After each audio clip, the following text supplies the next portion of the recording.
Terima kasih, Anda masih bersama debat keempat calon wakil presiden pemilu tahun 2024.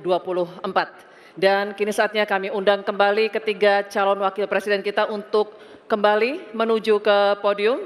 Silakan Bapak-bapak.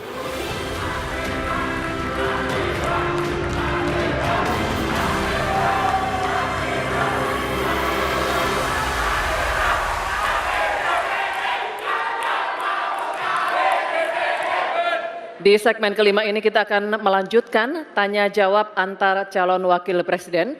Dan di segmen ini, calon wakil presiden nomor urut 2 akan bertanya kepada calon wakil presiden nomor urut 1.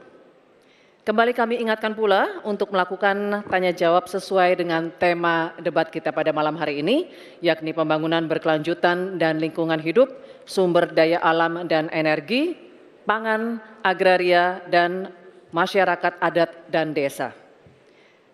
Bapak-bapak jika akan menggunakan singkatan atau terminologi mohon disertai dengan penjelasan agar pertanyaannya menjadi jelas dan dimengerti oleh calon wakil presiden lainnya. Dan kami mohon selama penyampaian tetap berada di podium masing-masing.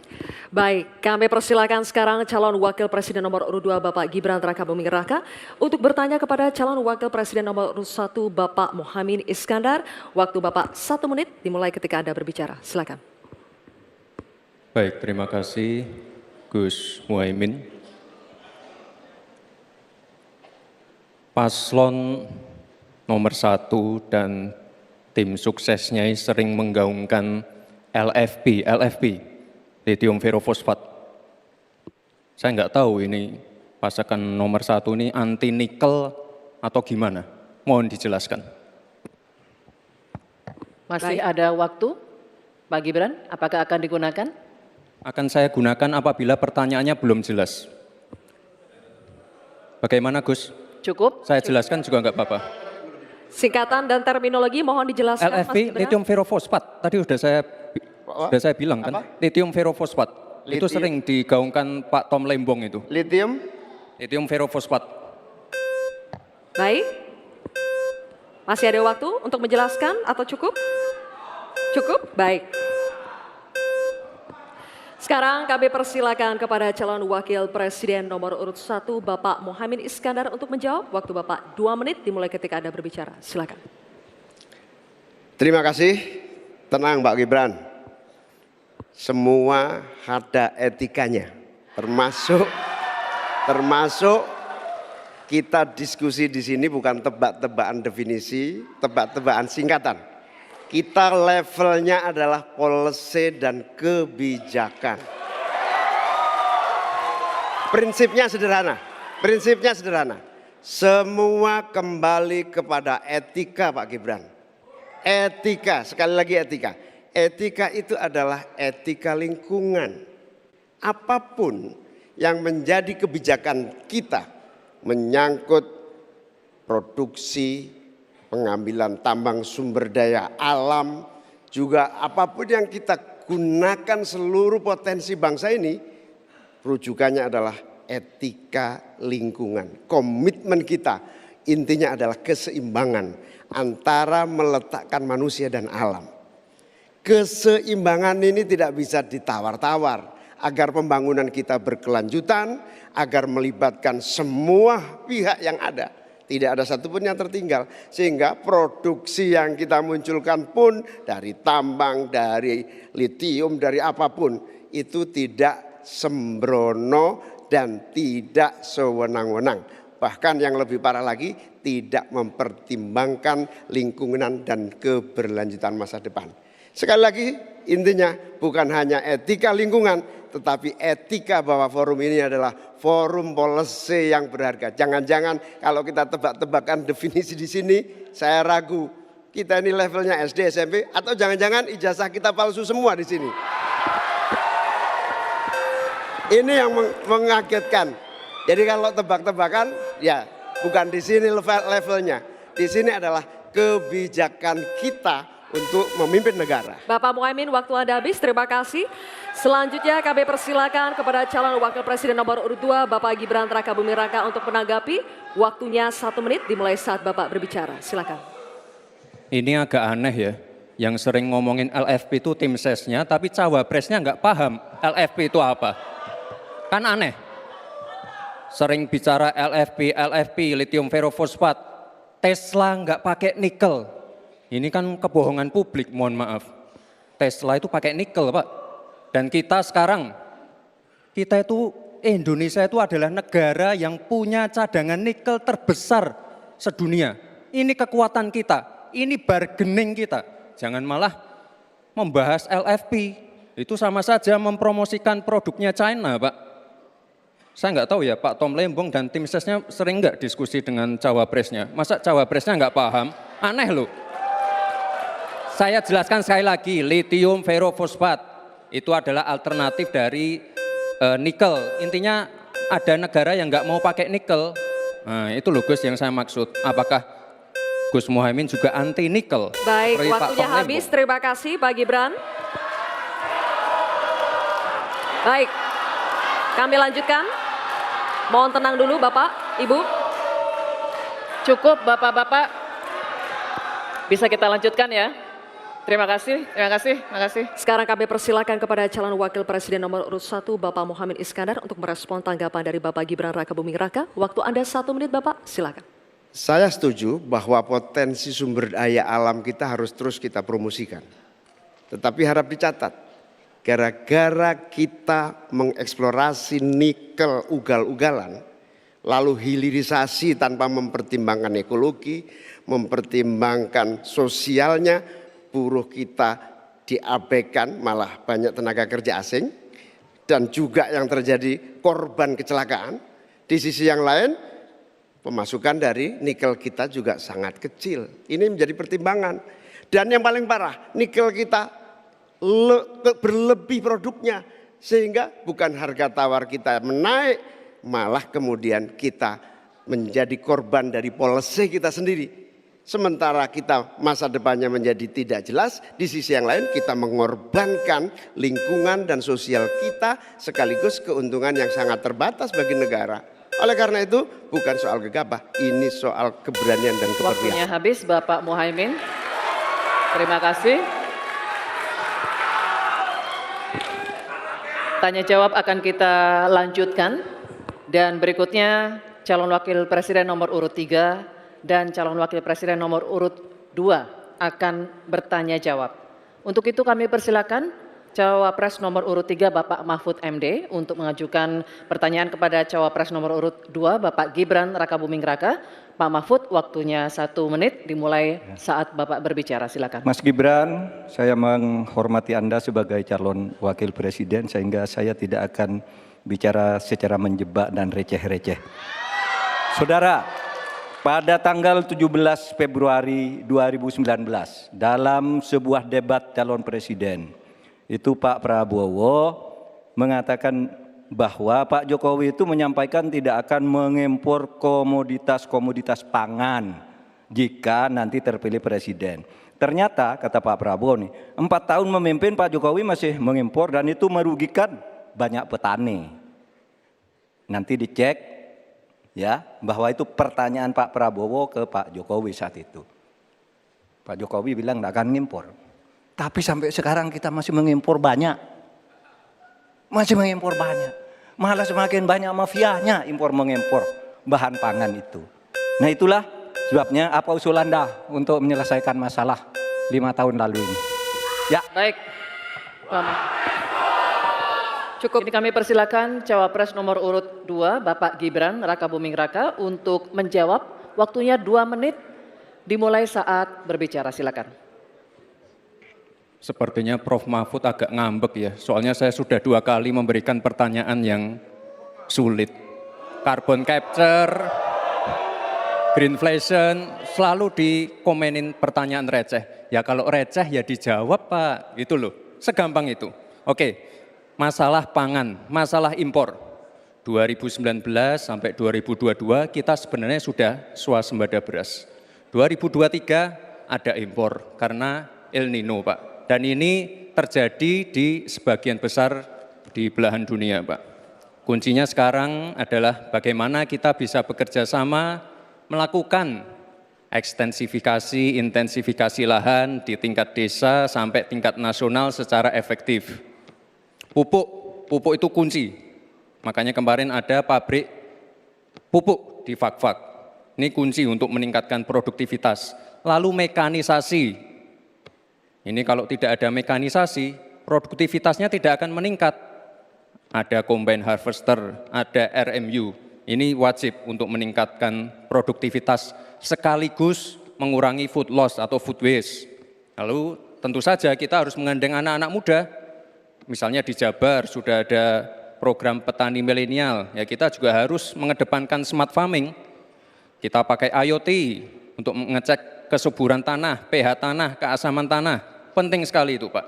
Lalu kita pakai drone untuk menyemprotkan pestisida. Jadi memang yang namanya food estate, lahan pertanian itu adalah program jangka panjang, Pak. Jadi tidak bisa dijudge sekali panen, 2 kali panen, 3 kali panen. Panen pertama, kedua, ketiga itu pasti tidak pernah 100%. Ini yang petani pasti paham. Baru nanti panen ke-6, ke-7, ke-8 baru akan kelihatan seperti apa hasilnya. Itu Pak, terima kasih dan mohon maaf sebelumnya Pak. Waktunya habis, terima kasih. Cukup. Bapak Ibu cukup. Baik, kita lanjutkan dulu. Saatnya calon wakil presiden nomor urut 3 Bapak Mahfud MD untuk menanggapi, waktunya 1 menit saat Bapak berbicara, silakan. Pertanyaan saya bukan itu. Pertanyaannya itu, dulu Pak Prabowo bertanya, katanya Pak Jokowi tidak mau ngimpor beras. Lalu sekarang faktanya per hari ini, catatan data ini harus dibaca ini. Impor kedelai 2 juta ton, susu 280 juta ton, gula pasir 4,7 juta ton, beras 2,8 ton, daging sapi 160 juta ton. Ini hasilnya seberapa dari hasil debat dulu yang tanggal 17 Juli itu. Perkembangannya seberapa? Semakin banyak nih angkanya. Semakin banyak impornya, semakin terdiversifikasi juga, diversifikasi juga impornya dari data ini. Nah, oleh sebab itu kemudian secara lebih mendasar, saya ingin menanyakan posisi Mas Gibran dengan penuh hormat. Posisi Anda sebagai wakil presiden, bagaimana tentang konsep Trisakti Bung Karno terkait kemandirian ini? Baik. Selanjutnya kami persilakan cawapres nomor urut 2 Bapak Gibran Rakabuming Raka untuk merespon tanggapan dari Bapak Mahfud MD. Waktunya 1 menit Pak, dimulai dari saat Bapak berbicara, silakan. Terima kasih Prof. Mahfud untuk evaluasinya. Sekali lagi saya mohon maaf jika ada kata-kata saya yang salah. Tapi sekali lagi, ini harus kita evaluasi. Dan kita jangan memberikan narasi-narasi yang menakutkan kepada warga. Intinya adalah program-program yang sudah berjalan sekarang. Nomor 1 dan nomor 3 ini kan kompak, food estate gagal. Saya tegaskan sekali lagi Pak, memang ada yang gagal, tapi ada yang berhasil juga yang sudah panen. Misalnya di Gunung Mas, Kalteng, itu sudah panen jagung, singkong. Itu Pak, cek saja nanti ininya, cek saja datanya. Intinya adalah warga jangan diberikan narasi-narasi yang menakutkan. Kita harus optimis Pak. Bapak-bapak ini adalah calon-calon pemimpin, harus optimis. Jangan memberikan narasi-narasi yang menakutkan kepada warga dan masyarakat. Waktunya masih. Baik, waktunya habis. Baik, waktunya habis. Cukup. Mohon kerjasamanya. Baik. Hadirin sekalian, kita akan masuk ke sesi tanya jawab yang terakhir, yakni calon wakil presiden nomor urut 1, Bapak Mohaimin Iskandar, dan calon wakil presiden nomor urut 3, Bapak Mahfud MD. Bapak Mohaimin, waktu Anda bertanya 1 menit dimulai saat Bapak berbicara. Silakan. Prof. Mahfud yang saya hormati, calon wakil presiden, bahwa kita saksikan hari ini, 9 tahun terakhir ini ya, kerusakan iklim, lingkungan hidup yang mengkhawatirkan, kemudian bencana ekologis, banjir, longsor, dan berbagai keadaan sulit lainnya terjadi. Ini bukan main-main, ini serius. Nah, kalau mau jujur, kiamat makin dekat ini. Kok dianggap biasa-biasa saja, gimana Pak Mahfud? Karena itu Saya ingin menyampaikan data-data penting nih, catatan saya ini. Konflik agraria semakin banyak dan tidak diatasi. Petani kita semakin kurang memiliki hak atas akses lahan. Bahkan banyak yang masih 17 juta di bawah setengah hektar. Ini bukan soal nakut-nakuti, ini fakta yang harus kita atasi. Bagaimana menurut Pak Mahfud? Apakah ini kesalahan visi atau kesalahan kepemimpinan? Baik, masih ada waktu? Cukup? Oke, terima kasih. Selanjutnya kami persilakan kepada calon wakil presiden nomor urut 3, Bapak Mahfud MD untuk menjawab. Waktu Anda 2 menit, Bapak, silakan. Ya, data yang disampaikan Pak Mohaimin tadi sudah saya sampaikan di dalam opening speech. Bahwa konflik agraria, Pak, di kantor Polhukam saja, itu sekarang 2.587 untuk ini. Apa? Untuk masalah Polhukam saja, belum yang laporan ke polisi, belum yang laporan ke BPN dan sebagainya, itu bisa puluhan ribu. Artinya data itu saya benarkan dan sudah saya katakan lebih dulu sejak tadi. Nah, persoalannya sekarang bagaimana kita mau menyelesaikan itu? Begini, dulu di zaman Bung Karno itu ada undang-undang yang menyatakan bahwa tanah-tanah milik masyarakat adat itu supaya diberikan ke masyarakat adat. Nah, pada waktu itu pemerintah itu mempunyai Inspektorat Jenderal Agraria. Inspektorat Jenderal Agraria ini mengeluarkan KINAK namanya. Keputusan Inspektur Agraria yang menyatakan bahwa tanah adat milik si A si B diberikan kepada masyarakat adat, kepada pemilik masing-masing. Nah, tetapi sesudah zaman Orde Baru muncul BPN, sehingga dikatakan bahwa yang disebut sebagai produk KINAK itu bukan bernilai sertifikat, sehingga menjadi mentah lagi, Pak, persoalannya. Jadi tumpang tindih sertifikat. Pada saat KINAK itu dikeluarkan, itu secara hukum sah. Tapi begitu ada Orde Baru, itu harus betul sertifikat dari BPN. Terjadi tumpang tindih, terjadi kasus rempang, dan sebagainya, dan sebagainya. Oleh sebab itu, menurut saya ini harus dibuat kesepakatan bagaimana cara menyelesaikan ini. Selesai. Baik, Pak Mahfud, terima kasih.